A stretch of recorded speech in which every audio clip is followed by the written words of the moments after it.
Idell with Getting Rescue Company, and today we're going to discuss, are natural disasters really increasing? It's been a very active couple of months. There's been probably 4 major hurricanes in that time. There's been very, very severe wildfire season in the West. Literally driving through a fire at the moment. Then on top of it, we've had a couple of very strong earthquakes. Some of this is normal, but some of it may also be a harbinger of things to come. So it is interesting. Corey brings up a great question. Are natural disasters increasing? And according to this one website, Our World in Data, which is an Oxford University sponsored website, they have a chart that is really unreal. And it includes all the data they have up to 2018, 2019, from drought, floods, extreme weather, extreme temperature, wildfires, volcanic activity, earthquakes, pretty much everything. And you can see here, 1900 to 1960 were relatively the same. A huge jump from the 1980s to the 2000s. We're already, look at that, I mean, off the map. Mid 2000s, it's completely unprecedented. Hurricane Dorian, Hurricane Sandy, Hurricane Wilma, Hurricane Maria, Hurricane Irma, and that's just in our neck of the woods. The mega storms they're always hard to predict where they go, but they're also hard to predict how fast or if and when they will intensify, not just the track.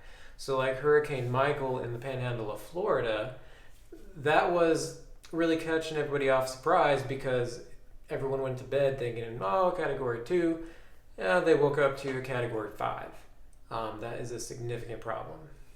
We're also talking about contagion, part of the same article. What we're finding is it used to be that natural barriers like oceans, rivers, political and geographical barriers would prevent contagious diseases from spreading too far, too fast, too quickly. Now, everyone's traveling all over the globe via flight and whatever else. And so what popped up in China last week is already here in the United States this week. The coronavirus that started in China is now in Washington State. Nobody knows what's going to happen with that.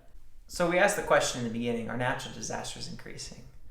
I don't think it takes a scientist to recognize that, yes, natural disasters are increasing. But perhaps the biggest question to be answered is why? So here we are, Matthew chapter 24, verses 6 and 7 says, "And ye shall hear of wars and rumors of wars. See that ye be not troubled, for all these things must come to pass, but the end is not yet. For nation shall rise against nation, and kingdom against kingdom. And there shall be famines, and pestilence, and earthquakes in diverse places." That means many places, which we are, as a matter of fact, seeing all the way around the world right now, currently in 2020. So Corey, I agree. This is amazing. Because these are words that Jesus actually spoke over 2,000 years ago.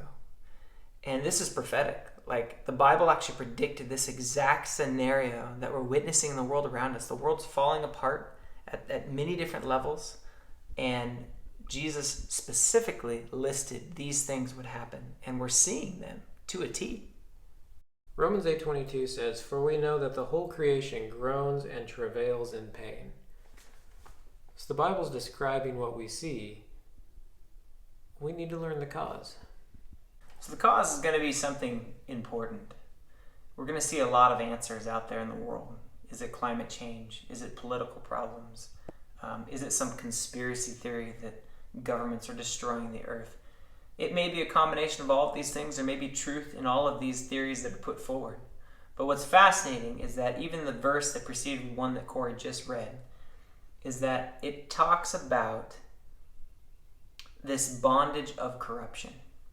That the earth needs to be delivered from this bondage of corruption. What is the bondage of corruption? And at the heart of it, what is corruption? I mean, this is at the heart of a lot of the problems we face in the world around us. Corruption in politics, corruption in economics, corruption in morals. These are things that are huge challenges in our world and our society around us. And it's causing huge problems, not just for us as humanity, but could it be that that same corruption is affecting the very world and the planet upon which we live.